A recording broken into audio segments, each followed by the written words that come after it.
नमस्कार, मैं हूं दीपक शास्त्री और आप देख रहे हैं यूट्यूब चैनल ज्योतिष गुरु जी। आज का हमारा ज्योतिष विषय है बाबा रामदेव को लग गया है शनि।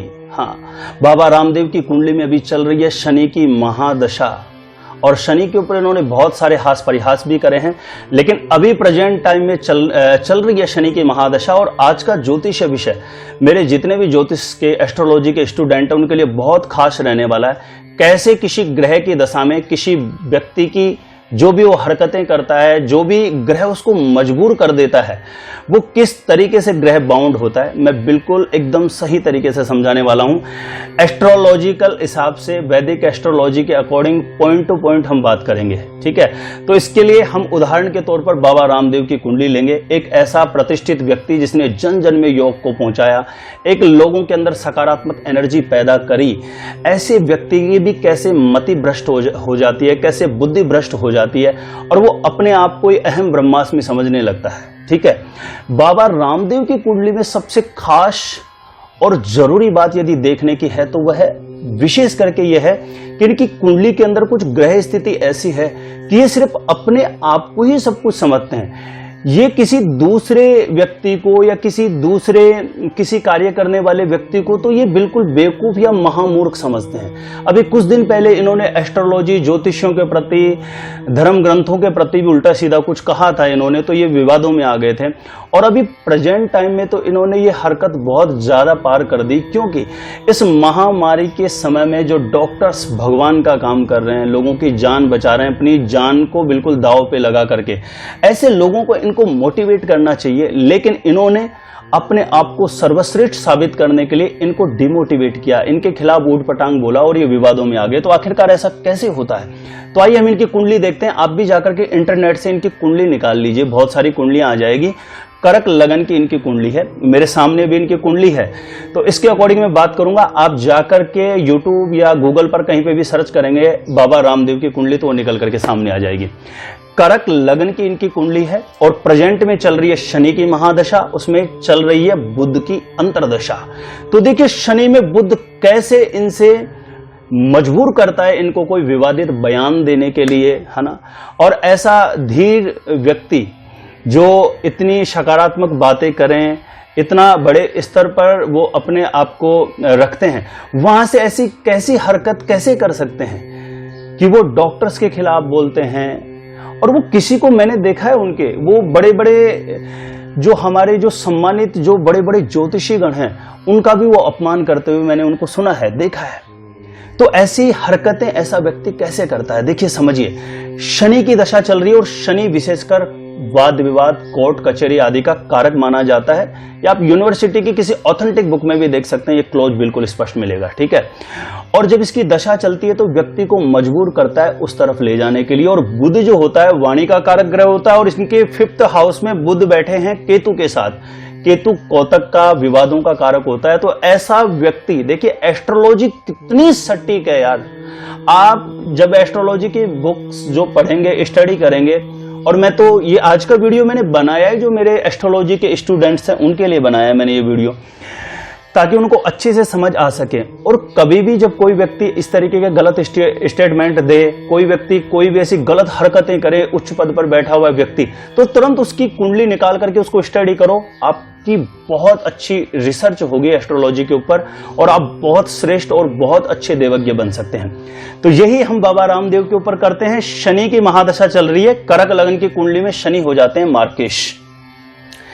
कर्क लगन की कुंडली में शनि मार्केश हो जाते हैं और धीमी गति से सबसे चलने वाले प्लैनेट होते हैं शनिदेव। तो जैसे मैंने आपने एस्ट्रोलॉजी के अंदर मैरिज को लेकर के वीडियो देखे, तो मैं उसमें सबसे पहले कंडीशन बोलता हूं, कर्क और सिंह लगन में मैरिज होना बड़ा मुश्किल हो जाता है।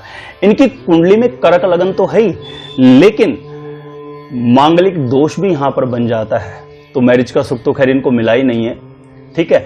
लेकिन अभी जो विवादों में फंसे हैं, शनि में बुध, देखिए बुध वाणी के कारक ग्रह केतु के साथ है, तो निश्चित रूप से विवादों में फंसने की 101% स्थिति बनाए हुए हैं बुधदेव यहां पर, ठीक है। शनि मारक हैं।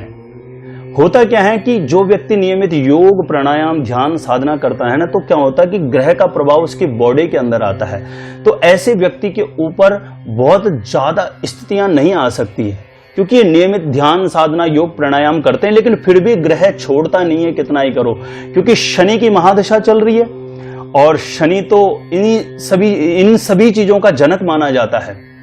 और देखिए सुंदर बात, ये इनको इतनी सक्सेस कैसे मिली है योग के क्षेत्र के अंदर, आज इतने उच्चतम स्तर पर ये कैसे हैं, ये इस बात को लेकर के भी आपको स्टडी करना बहुत जरूरी है। देखिए कर्क लगन की कुंडली का सबसे योग कारक ग्रह होता है मंगल, क्योंकि वो केंद्र और त्रिकोण दोनों का स्वामी हो जाता है। इधर 5th हाउस का लॉर्ड है, उधर 10th हाउस का लॉर्ड है, तो ये बना देगा पाराशरी नामक राजयोग। और जो मंगल होता है ये हमारी बॉडी के अंदर रेड सेल्स का कारक होता है, ऊर्जा का कारक होता है, योग का कारक होता है, एनर्जी का कारक होता है।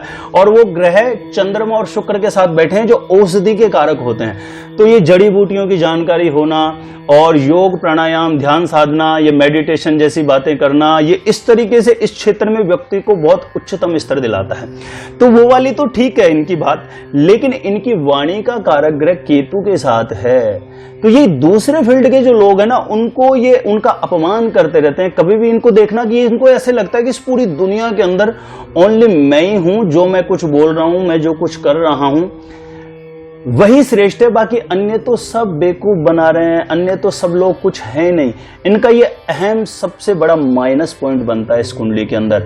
और ऐसे हमारे ऋषि मुनियों के अंदर भी नहीं था। वो अपने अपने फील्ड के अंदर, महर्षि वेदव्यास अपने फील्ड के बहुत बड़े मास्टर माने जाते थे, ऋषि पाराशर अपने फील्ड के बहुत बड़े मास्टर थे, पतंजलि अपने फील्ड के बहुत बड़े मास्टर थे। लेकिन ये ऋषि मुनि एक दूसरे की कटाक्ष या ऐसे निंदा बुराइयां कभी नहीं करते थे, वो अपने अपने फील्ड में रिसर्च करते थे। तो मैं यहां पर एक संदेश भी देना चाहता हूं, कभी भी किसी भी व्यक्ति को दूसरे की निंदा या किसी दूसरे पर उंगली उठाना कभी नहीं चाहिए, क्योंकि हर व्यक्ति की अपनी अपनी एक प्रकृति है। जरूर नहीं है किसी व्यक्ति को कोई चीज अपने हिसाब से अच्छी लग रही है तो वो सब लोगों के हिसाब से वही होगी। हर व्यक्ति की प्रभु ने एस्ट्रोलॉजी के हिसाब से सतोगुणी, तमोगुणी, रजोगुणी इन आत्माओं का निर्माण किया है। और हर व्यक्ति के सोचने का तरीका अलग होता है, समझने का तरीका अलग होता है। सबका अपने अपने हिसाब से जो वो करते हैं वो बिल्कुल सही होता है। तो कभी भी इस तरीके से व्यक्ति को नहीं बनना चाहिए। विशेष करके बाबा रामदेव जैसे व्यक्ति की भी बुद्धि का हरण कर लेता है ग्रह जब उस कंडीशन के अंदर आ जाता है। तो एस्ट्रोलॉजी में विशेष करके ध्यान दें, कभी भी किसी व्यक्ति के कुंडली के अंदर मार के शनि बन जाए और वाणी का कारक ग्रह किसी विवादित ग्रह के साथ बैठे तो ऐसे व्यक्ति की वाणी के द्वारा कोई बहुत बड़ा विवाद खड़ा हो सकता है, ऐसे व्यक्ति के खिलाफ मुकदमा दर्ज हो सकता है, ऐसे व्यक्ति को जेल की हवा खानी पड़ सकती है। इस प्रकार की प्रबल कंडीशन बन जाती है। तो जैसे इनकी कुंडली में बनी है और इनकी कुंडली में भी शनि की महादशा चल रही है, तो ये मान के चाहिए 23 जनवरी 2022 तक का टाइम पीरियड इनके लिए विवादों से घिरा हुआ टाइम पीरियड रहेगा, क्योंकि एक के बाद एक कहीं ना कहीं इन पे गलत आरोप प्रत्यारोप लग सकते हैं। और ये इनको विशेष करके इनकी जो प्रतिष्ठा है, इनकी जो छवि है, उस पर दाग लग सकता है, क्योंकि शनि में बुध चल रहा है। तो एस्ट्रोलॉजी के अंदर इसी प्रकार से रिसर्च करनी चाहिए। कभी भी हमारे मित्र, रिश्तेदार, घर परिवार में किसी के साथ कोई ट्रेजेडी हो जाए, कोई व्यक्ति कोई अच्छा काम करे या कोई गलत हरकत करे, तो उसकी तुरंत कुंडली बना के चेक करना चाहिए कि इसने इस टाइम पे ऐसा क्यों करा। तो आप इतने एक्सपर्ट बन जाएंगे एस्ट्रोलॉजी के अंदर कि आपकी कैलकुलेशन है ना वो लाजवाब रहेगी। तो प्रिय दर्शकों, इनकी कुंडली का प्लस पॉइंट बनाते हैं मंगल देव, पाराशरी नामक राजयोग बनाते हैं। और ये विवादों में फंसाना और इनकी कीर्ति को दाग लगाने जैसी स्थितियां पैदा करना, क्योंकि अभी इस समय इस महामारी में डॉक्टर्स जो है ना वो भगवान का कार्य कर रहे हैं, अपनी जान को दांव पर लगाकर लोगों की जान बचा रहे हैं। ऐसे लोगों को तो इनको मोटिवेट करना चाहिए, लेकिन इनकी बुद्धि का हरण कर लिया बुद्ध ने। उनको मोटिवेट करने की बजाय मोटिवेट करना तो दूर, ऐसे भगवान तुल्य डॉक्टर्स जो भी काम कर रहे हैं उनको इन्होंने डिमोटिवेट करा है। तो ये बहुत ही निंदनीय जो भी इनके बयान थे उनकी तो मैं निंदा करता हूं। बाकी इनके जो अच्छे कार्य हैं, अच्छे गुण हैं, उनको मैं एक्सेप्ट भी करता हूं, ग्रहण भी करता हूं। लेकिन इनकी सबसे बड़ी कमी है अपने आप को ही सब कुछ समझते हैं। ये बहुत गलत बात है। दूसरे लोगों को या दूसरे फील्ड के जो लोग हैं उनका भी इनको अवश्य सम्मान करना चाहिए। तो ये थी इनकी कुंडली के अकॉर्डिंग मैंने विश्लेषण करके बताया। तो आप इस तरीके से जब भी कभी हमारे देश में या आपके अड़ोस पड़ोस में, मित्र रिश्तेदारों में कोई भी किसी व्यक्ति के साथ कुछ विशेष घटनाएं, कुछ विशेष हरकतें करें तो उसकी कुंडली बना के चेक करो। तो इससे आपकी जो एस्ट्रोलॉजी है उस पर जबरदस्त आपकी रिसर्च हो जाएगी, आपकी कमांड बहुत ज्यादा पावरफुल हो जाएगी। आप कुंडली देखते किसी को बिल्कुल उसकी कुंडली का सटीक साइंटिफिक विश्लेषण करके आप जानकारी दे सकते हैं।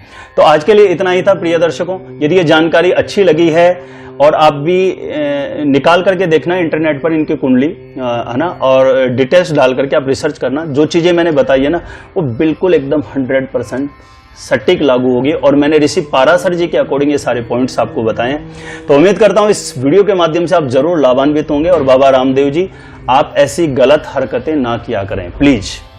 आज के लिए इतना ही।